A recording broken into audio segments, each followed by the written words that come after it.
Although Illustrator is mainly used in a print production workflow in conjunction with applications like Adobe InDesign, it can also be used as a web design tool as well.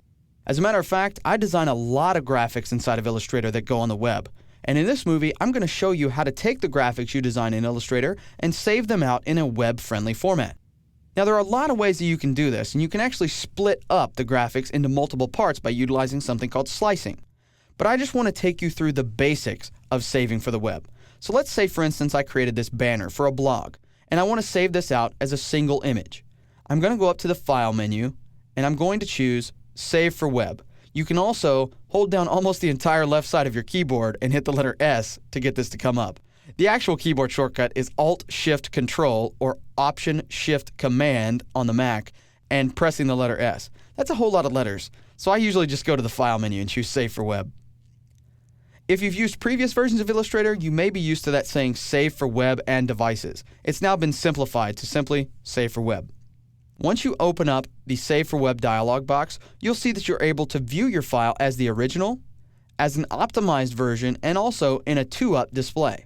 The 2-up display gives you a representation of the original file on the left and then the optimized version over here on the right. This is going to be great for judging the amount of quality degradation that you experience when you're compressing things for going out on the web.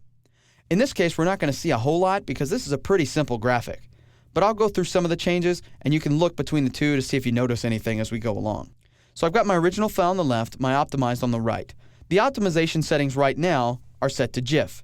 In my opinion, GIF is not the preferred format for a big graphic like this. Also, since this has a gradient, GIF is probably not the best idea either.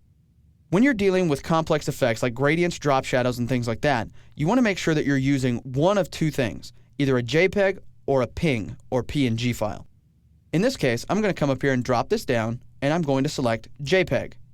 Once I select JPEG, you're not going to notice too much of a quality difference here. But underneath, I have the ability to adjust the quality with these settings. For instance, I can choose whether or not I want it to be a low, medium, very high, or maximum resolution JPEG. By default, it's set to just high.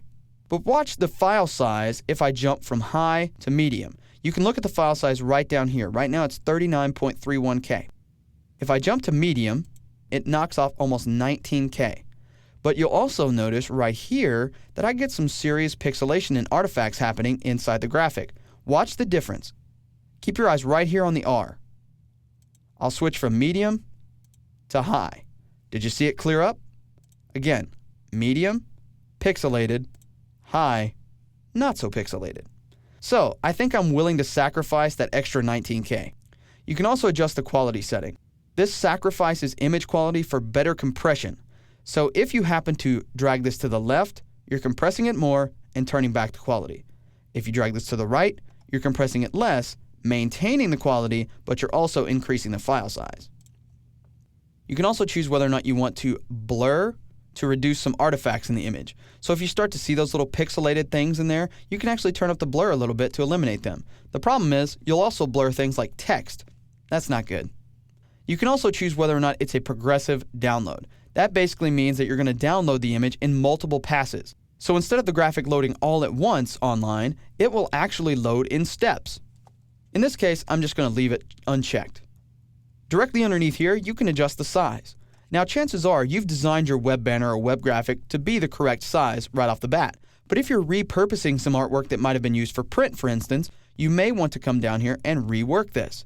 In order to change the size, all you have to do is enter in a new width or a new height value. It's automatically linked to each other, so changing one automatically changes the other in proportion. You can also scale it based on a percentage.